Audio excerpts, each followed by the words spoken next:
ఇప్పటికే ఢిల్లీ నుంచి నోటీసులు రావడాన్ని తీవ్రంగా నిరసిస్తున్న కాంగ్రెస్ పార్టీ శ్రేణులని చెప్పొచ్చు. మనతో పాటు రాష్ట్ర నాయకురాలు భవానీ రెడ్డి ఉన్నారు. మేడం చెప్పండి, ఈ యొక్క ఢిల్లీ నుంచి వచ్చిన నోటీసులను మీరు ఎలా చూస్తారు?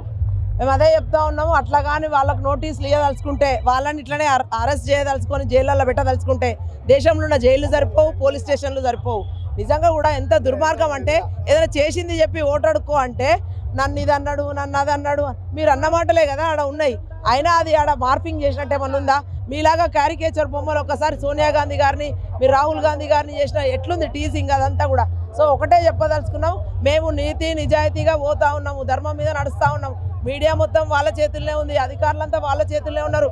ఈడీ, ఐటీ, సుప్రీంకోర్టు అంతా కలిసి, మోడీ మొత్తం కలిసి అదే ముందుగాల వాళ్ళు దిగుతారు, మోడీ దిగుతాడు, తర్వాత అరెస్ట్ అవుతాయి. ఇగో ఇదే చేస్తూ ఉంటారు. వాళ్ళు నిజంగా కూడా రాష్ట్రంలో ఇంత మంచి పాలన అందిస్తున్నాం కదా, ఒకవేళ రేవంత్ అన్న ఆపితే ఇక్కడ నంబర్ 1 ఉంది ఇప్పుడు దక్షిణాదిన.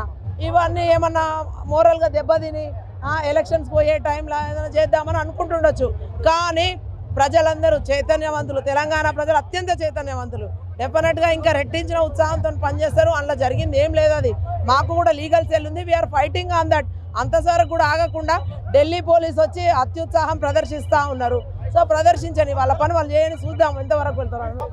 దోచుకోవడానికే కాంగ్రెస్ పార్టీ వచ్చిందని చెప్పి మోడీ మన జైరాబాద్ సభలో చెప్పినాడు. ఆ విషయంలో మీరు ఏం చెప్తారు? కాంగ్రెస్ పార్టీ దోచుకోవడానికి కాదు, 60 ఏళ్ల సంధి నిజంగా కూడా సుస్థిర పాలన అందించి ఎయిమ్స్ లాంటి మంచి మంచి బిహెచ్ఈఎల్, బీడీఎల్ తరహాల మంచి మంచి కంపెనీలు వేస్తే వీళ్ళు అప్పనంగా 60 లక్షల కోట్ల ప్రాపర్టీస్ని 6,000 కోట్లకు, 6 లక్షల కోట్లకు అదానీలకు, అంబానీలకు అప్పనంగా వాళ్ళు కదా కట్టబెట్టి దోసుకుంటున్నారు కదా. అన్నీ కూడా ఇవాళ చూసినా కూడా బాండ్స్, ఎలక్టరల్ బాండ్స్ గురించి పెద్ద వివాదం.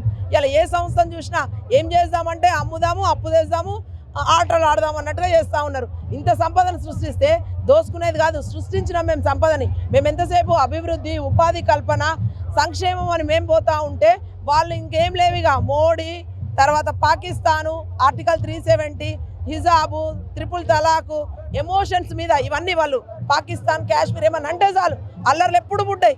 సరిగ్గా ఎలక్షన్స్ కన్నా ముందే అల్లర్లు పుట్టిస్తా ఉన్నారు. అరే చూసుకో మోడీ, నువ్వు మణిపూర్లో ఏం జరుగుతుందో చూడు. రాహుల్ గాంధీ ఒక్కడి ఇవాళ కన్యాకుమారి నుంచి కాశ్మీర్ దాకా నడిచిండు, మణిపూర్ నుంచి ముంబై దాకా. ఏది ఒక్క రోజున నువ్వు బలహీన వర్గాలను నాకు కలిసినవా? నువ్వు దోస్తానం చేసేది ఎవరితో ఉంటుంది? పెద్ద పెద్ద భిక్షాట్లతో కూర్చుంటావు నువ్వు. మొత్తం అదే ఇద్దరు కలిసి ఇద్దరికి అమ్మేసిండ్రు. మోడీ ఉన్ను అమిత్ షా కలిసి దేశాన్ని మొత్తం అదాని అంబానీలా గట్టబెట్టిండ్రు. ఇక వాళ్ళు నలుగురిదే షో అంతా చూస్తూ ఊకోరు. ఇక్కడ ఎవరు కూడా ప్రజాస్వామ్యంలో మేము ప్రజాస్వామ్యయుతంగానే పోరాడుతున్నాము. నువ్వు నోటీసులు ఇచ్చినావు, తేలని, వీఆర్ ఫైటింగ్ అని ఇట్టని చెప్తా ఉన్నాం. ఈరోజు రాష్ట్ర ముఖ్యమంత్రి వస్తున్న సందర్భంగా భవానీ రెడ్డి గారు మీరు ఏం చెప్తారు ఆ విషయంలో? We are welcoming CM sir. చాలా గర్వంగా ఉంది. గెలిచినాకనే సిద్దిపేటకు తీసుకొద్దాం అనుకున్నాం. నిజంగా కూడా ఇలా గెలిచినాము. వాళ్ళ కంచుకోటను బద్దలు కొట్టలేరు ఎవరు అని అనుకున్నారు. ఏదో అనుకున్నారు, ఇవాళ ఏం జరగదు, ఏం చేయలేరు వీళ్ళతో అనుకున్నారు. ఈ సైన్యంతో నువ్వు అధికారంలోకి పోతావు అనుకున్నావు. ఆ రోజే చెప్పిండు రేవంత్ అన్న, 17 ఏళ్ల నిర్విరామ కృషి, డెఫినెట్గా ఏదో ఒక రోజు బద్దలు కొడతామని చెప్పినాం, బద్దలు కొట్టినాం. ఆఖరికి వాళ్ళ గుండెలు అదిరినాయి. ఇవాళ వాళ్ళు నాకు తెలిసి రాత్రి నిద్రపోవడం కూడా కష్టం. వాళ్ళు చూస్తున్నారు కదా జనసంద్రం, సిద్దిపేట నాది అని విర్రవీగి ఒక్కరోజు ఎక్కడ కూడా మా బొమ్మ కనబడకుండా, మా జెండా కనబడకుండా నువ్వు చేసినావు. ఇవాళ నువ్వే కనబడకుండా చేసినాం సిద్దిపేటలో అని చెప్తా ఉన్నాం. We are feeling very proud. అంటే ప్రజల కోసం పనిచేస్తే ఎట్లుంటుంది అనేది, ప్రజలు పట్టం కడతారు అనేది ఇవాళ ఎగ్జాంపుల్. ఈ వేదిక ద్వారా సిద్దిపేట ప్రజలకు మీరు ఏం చెప్తారు చివరగా? మనం అనుకున్నవి కూడా ఈ ప్రాంతం నిజంగా కూడా ముఖ్యమంత్రి ఉండి, ఒక మంత్రులు హరీష్ రావు ఉండి, ఆడ పద్మదేవేంద్ర రెడ్డి స్పీకర్ ఉండి ఏం చేయలేని అని ఇవాళ కాంగ్రెస్ ప్రభుత్వంలో మనం తెచ్చుకుందామని చెప్తా ఉన్నాం. పట్టుమని 10 మంది పనిచేసే కంపెనీలు లేకపోయిన వాళ్ళు ఇక్కడికి ఎంతసేపు మాట్లాడితే ఈ స్ట్రీట్ లైట్లు, రోడ్లు ఇవే చెప్పిండ్రు. అభివృద్ధి అంటే ఇది కాదు. ఎస్, మేము తెచ్చి చూపిస్తాం, ఉపాధి కల్పిస్తాం, ఉద్యోగాలు ఇస్తాం. ఈ ప్రాంతాన్ని నిజంగా కూడా అభివృద్ధి అంటే అది మేము చేసి చూపిస్తాం.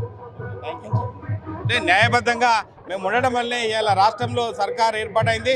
ఇప్పటికి కూడా న్యాయబద్ధంగా ధర్మంగా ముందుకెళ్తాం. ఎవరు వచ్చినా మేము ఊరుకునే లేదు. సిద్దిపేట గడ్డపై, ఈ యొక్క కంచుకోటపై ఈరోజు కాంగ్రెస్ పార్టీ శ్రేణులు ఇంతమంది చూస్తుంటే ఎంతో సంతోషంగా ఉందని చెప్పి భవానీ రెడ్డి చెప్తున్నారు.